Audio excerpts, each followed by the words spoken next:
What should you buy before the tariffs come? Inverted V or sloper? And will HF communications still be possible once we hit solar minimum? Coming up this time on Mailbag Monday. What's happening, everyone? Thanks for tuning into Ham Radio Tube. My name is Mike, K8MRD. If you have an amateur radio-related question for me, shoot me an email, k8mrd@icloud.com. I would love to hear from you.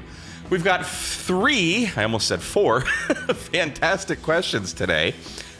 So let's dive right in.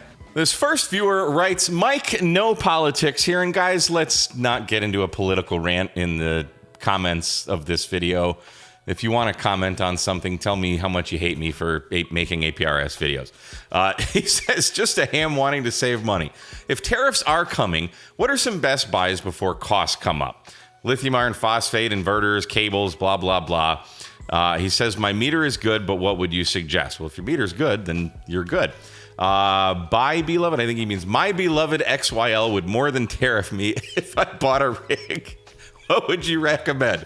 I recommend you tell her you already had that rig. It's been in the closet for years. What are you talking about, honey? But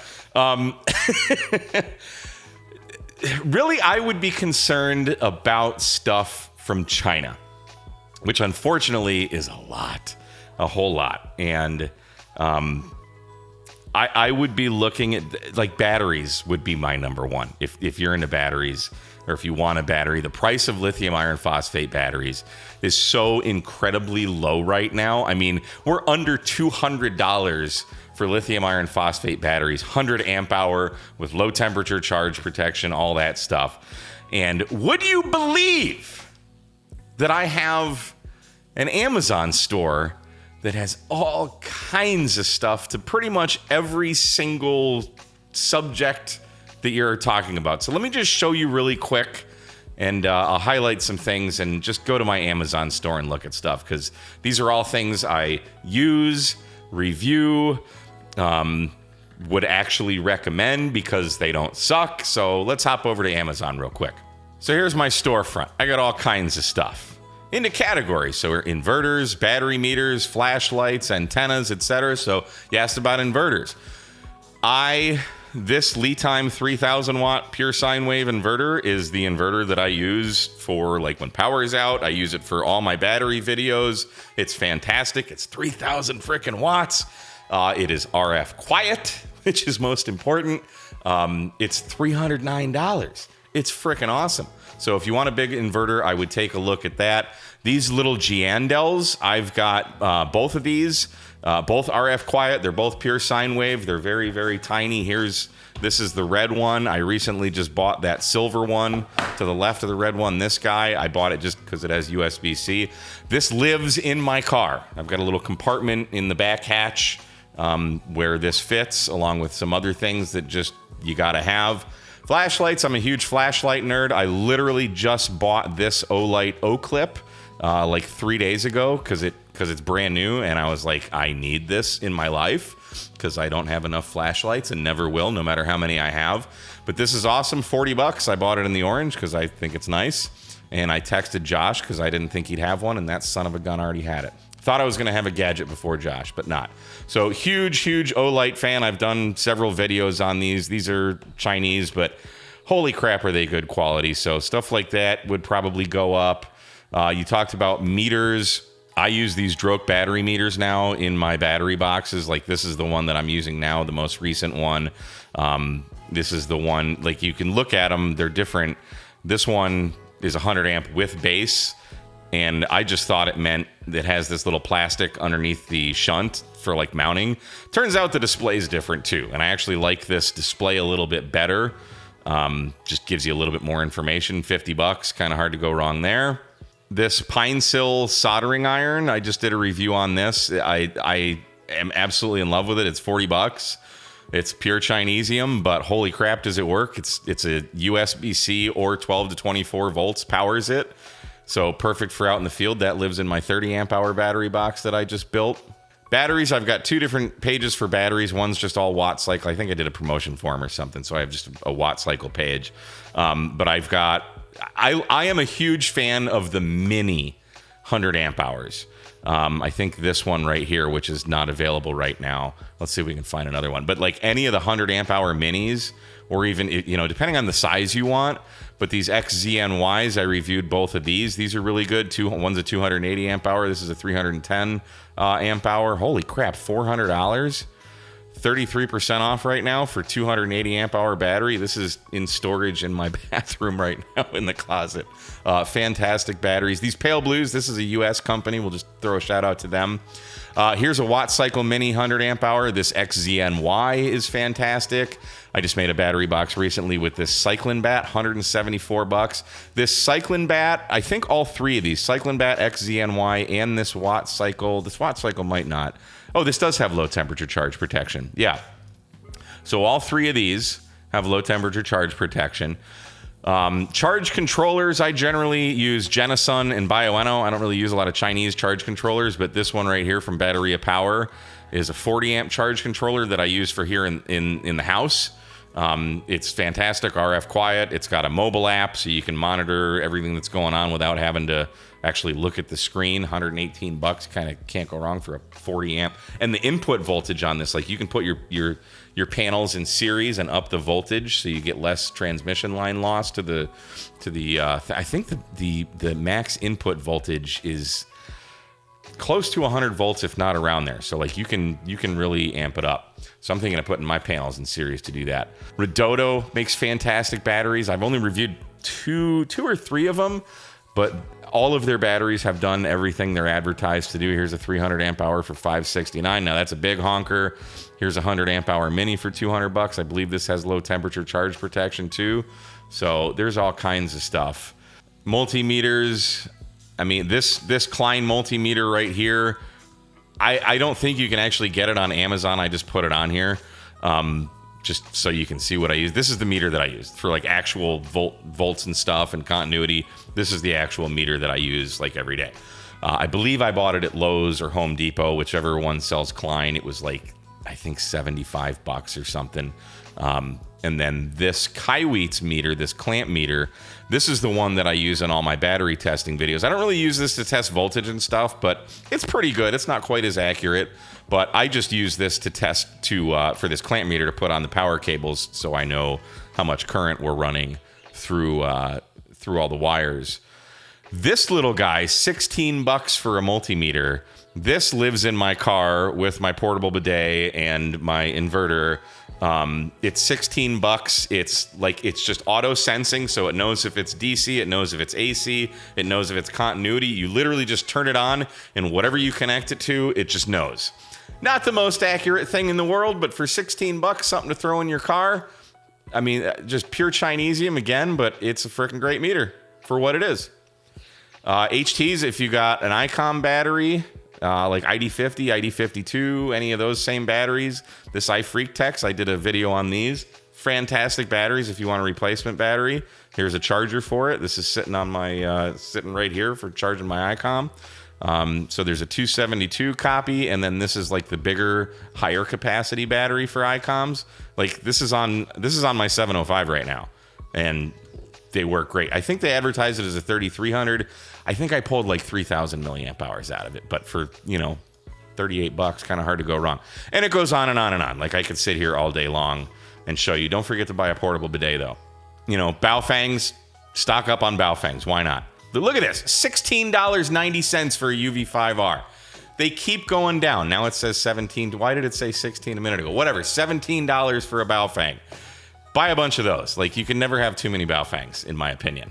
Solar panels, I usually use either Bioenno or PowerFilm, but I've got a couple that I have used. I did buy a Rich Solar. That was like the first solar panel. It was a 100 watt, but now they've got a 200 watt for $229. They've got a $40 coupon there. So this one from Renogy, a 100 watt solar panel, monocrystalline, $69. I mean, these are rigid panels, so you're not going to go probably portable with these, but throw them in your yard, whatever. If the power goes out or you just need some solar, $70 for a Renogy panel? Holy hillbilly. So there you go. It's all on my Amazon page. That's all the stuff that I use. That's from the Chinese Amazon stuff. So hopefully that answers your question. Now go spend money and use my affiliate links. Next, we've got a question about an antenna. This viewer writes, "Hi, Mike. Thanks a bunch for the real-life vids." Well, you're very welcome. Thanks for watching.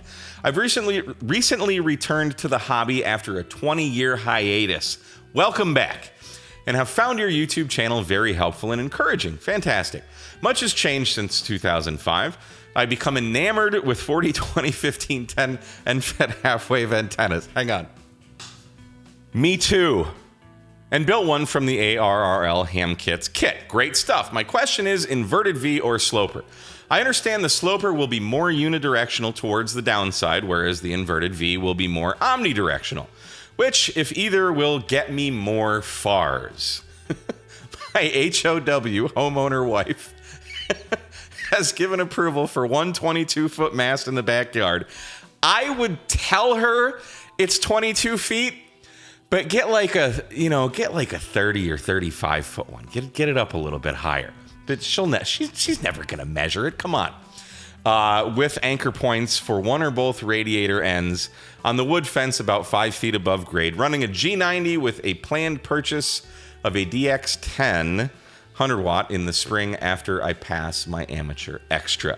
So here's my advice. I'm not going to give you scientific data. I'm not going to wax poetical about all of this stuff because we'll hear enough of it in the comments, which is fine. Ham radio is a hobby among hobbies. And one of my favorite things in ham radio is experimenting. That's why I have literally a box full of NFEDs in my shop, right? Because I love them. I love experimenting. I love seeing what's going to happen. Now, my advice to you, while you're correct in what you're saying, inverted Vs are going to be more omnidirectional. The topic of antennas, we say it depends a lot in ham radio because it really does. Your height above ground, your soil conductivity, things that are surrounding the area, metallic things, everything affects everything. Your geographic location. I hear different places in Texas than I did when I lived in Michigan. I don't know where you are, but whatever. You're not here in Huntsville, Texas. I know that. So my advice to you would be to experiment. Where do you want to hear? And let me back up a little bit because, yes, I've done all these things. And in my experience, it doesn't really make a whole hell of a lot of difference between an inverted V and a sloper. Neither one is going to be best, okay? Everything is a compromise. So my advice would be put it up as an inverted V for a couple weeks and use it. Tune around, listen, see who you can hear, see who you can make contacts with, and then run it as a sloper. Couple weeks, tune around, see who you can make contacts with, but then move that sloper, Is it kind of radiating north-south? Maybe move it to where it radiates east-west. Before I moved to Texas, I've always had my antenna radiating east and west because I'm I want to get into Europe and I want DX. Then I moved to Texas and now I have one antenna radiating east and west and one antenna radiating north and south. I actually make more contacts on the antenna that radiates north and south because it goes over the world and blah, blah, blah, whatever. Plus, I have a lot of RFI from the power lines on the one that goes east-west because it's parallel to it. But you got to experiment. That's the name of the game. And a wire antenna is certainly not a permanent antenna. You're not putting up a tower. So you have the ability to tweak it and move it to where, what FARs do you want to get? Is New York far? Is California far? Is Iowa far?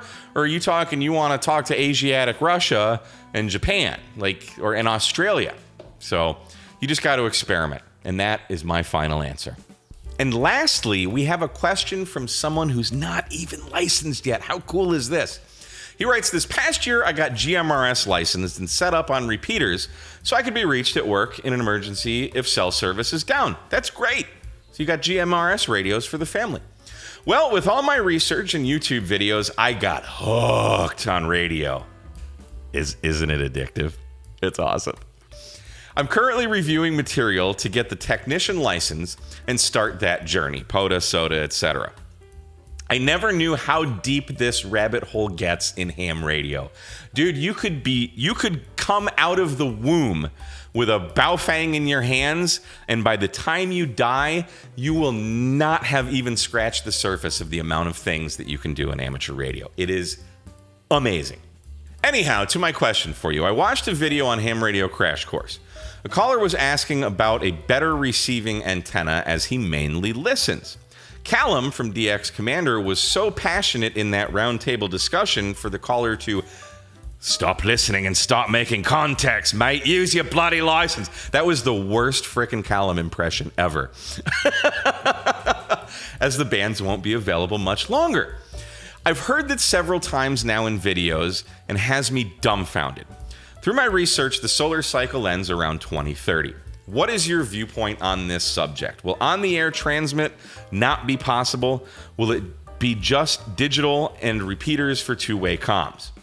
So I got to agree with Callum. Get on the air and make contacts, because that's, he's very passionate about it. A lot of us are. But there are also people who just like to listen. They're literally called shortwave listeners. And we're taught in all of our studies, listen, and then listen some more. Ask if the frequency's in use, and then listen some more. Like, listening is a huge part of ham radio. But to get back to your main question, will transmitting be possible in the solar minimum? Yes. And I can speak from personal experience because I was licensed in 2016, and I got my general like a year later. And my first HF experiences were at the very, very bottom of the solar minimum. And I'm still making contacts. What happens though, and this is why you get your general, because it's so awesome. Because you can use everything. You get all the bands. So 2 meters and 70 centimeters don't really rely on solar stuff, right? Sunspots and things and ionization of the atmosphere.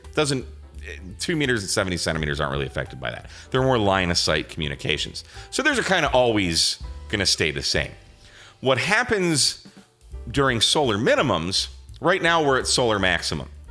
So the higher frequencies, 10 meters, which is 28 megahertz, 12 meters, which is 24 megahertz, 17 meters, which is 18 megahertz, 15 meters, 21 megahertz.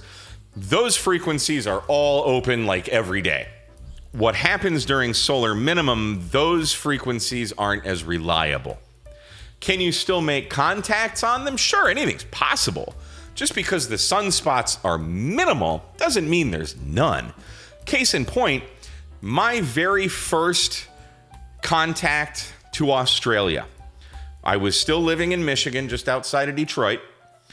And on 17 meters, which is a daytime band, it usually closes at night. I made my first Australian contact using FT8, which is a digital mode. It is more efficient. But it was midnight when I made that contact. So you got two things going against you. You got solar minimum, and it's nighttime when the band shouldn't even really be open. But it was. Things still happen.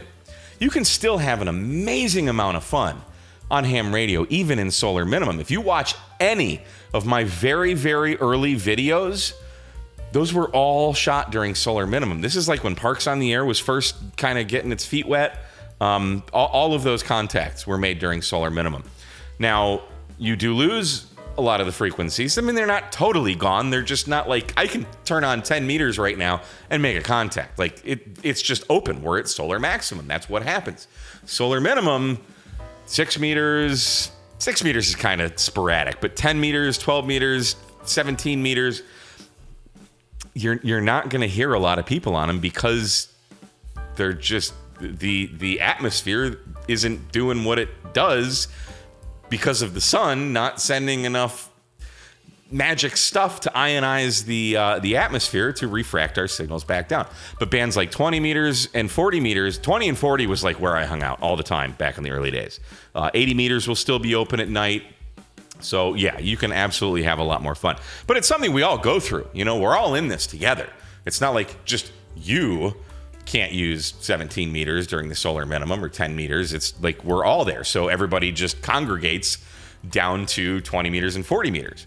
But as the sun cycle starts to go up, And I'm just experiencing this for the first time. I started in solar minimum. Now this is my first solar maximum. And it's really cool because you get to see how different bands and different frequencies propagate differently. Like 40 meters, you can get kind of near vertical incidence skywave. You can make local communications, but you can also make longer communications at night. 10 meters is like, if you want to work far, just go to 10 meters. You're not going to make any local contacts on 10 meters. But if you want to go like from Huntsville, Texas to, Izzo in Connecticut, chances are it's pretty good. Or in Europe, like it's just a long band. So it's really fun to experiment with all of the different frequencies. But yeah, everybody just congregates down on the bands that are open. So you're still making contacts, absolutely. Study, get your technician, and then start studying for your general so you can get on HF, because I'm telling you, technician is a whole hell of a lot of fun, and you can do 10 meter single sideband if you get an HF rig.